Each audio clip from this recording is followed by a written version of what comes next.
Hey guys, what's up? It's Rob from Panther, and I want to show you the differences between the blend tool and the transform tool. To achieve, for example, a heart like this, I was navigating on the internet on Pinterest.com, for example, and I just saw this beautiful heart, and I said, let's just recreate this stuff. Let's try to experiment with that.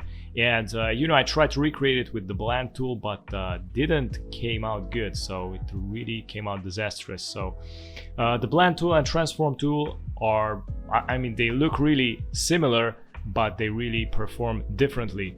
So before we jump in, if you're new on the channel, don't forget to subscribe and hit the notification bell so you get daily updates with new tutorials. So let's create our first heart shape. So you're gonna go here, select the round rectangle tool, and create your first rounded rectangle. Don't try to make it like, for example, here it's like straight. It has a straight line going on because I just expanded too much. Try to make it as rounded as possible, but if you scale down, then it's gonna be easy to make it really rounded. So I'm gonna press and hold shift, rotate it to the right, and then let's press this reflect tool, double click on it, and let's do a copy. Put on the vertical and create a new copy. As you can see, if I select, there's a huge gap going on between the hearts shapes, or how's that called. So I'm gonna bring them together more, so now it looks even more like a heart. I'm gonna test it out, create a new copy, press and hold Alt, drag it, also press shift and shift plus M, press shift plus M, or you can go to the shape builder tool and press and hold Alt, so you can see the little arrow is on minus, and you're just gonna draw like that. And now we have our first heart. This is actually pretty good. I don't need to modify anything on this, so I'm gonna create a new copy so I don't touch these original files. If I need to recreate something, then I can go back to the square one. I'm gonna unite these with the unite tool from the Pathfinder. If you don't have the Pathfinder, go to Windows and select Pathfinder. From here I'm gonna press shift plus X, so it puts to stroke. I'm gonna decrease the stroke size, and let's just try it out with the blend tool. So I'm gonna press Ctrl C and Ctrl F, or you can go press Ctrl C and go to the edit, paste in front or paste in back. The main idea is to create another copy on front. Press and hold shift plus Alt and scale it down.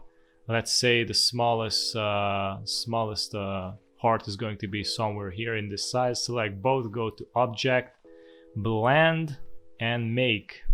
Then double click on this blend tool, double V, enter, and click previews, go to specified steps, increase the numbers of the heart. So it should be something around here, something like this. And from here we're gonna rotate it, so we got to to achieve this kind of result as I saw on Pinterest. Let me scale this down a little. Actually, it's good. Okay. So what I'm gonna do now is double click on this heart and press and hold shift and rotate it like this. So as you can see, I did the rotation like here, but it came out basically disastrous. I'm gonna scale it up a little because let's see if that's gonna work. That didn't work out. So as you can see, with the blend tool you really can't do nothing good. I can double click on it again and try to experiment, but it really doesn't do much. It just distorts in a bad way. Here, this is a perfect example. See that? It's with the blend tool, you basically, the lines are bending, they don't bend like here. They just go straight. This is like really two-dimensional, the blend tool thinks only in straight lines, and this is what the distort and transform tool is, which thinks in curvatures. And I'm gonna show you how that is done mainly. First thing, I'm gonna remove the inside heart with the direct selection tool. Press delete 2 times. And I'm gonna go to Effects, Distort and Transform, click Previews. I'm gonna make some copies, I don't know, like 18. I'm gonna decrease the horizontal to, let's say, 90, vertical to 90. Actually it's good. I'm just gonna leave it like that. And I'm gonna rotate this. And as you can see here, we have the right results. Now let me decrease this a little more and rotate the angle. Something like this.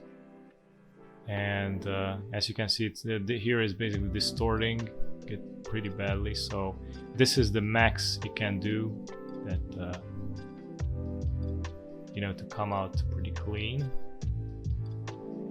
I'm gonna leave it something like this. Click OK. So as you can see here, the difference here, it's bending perfectly. You can play around how you want.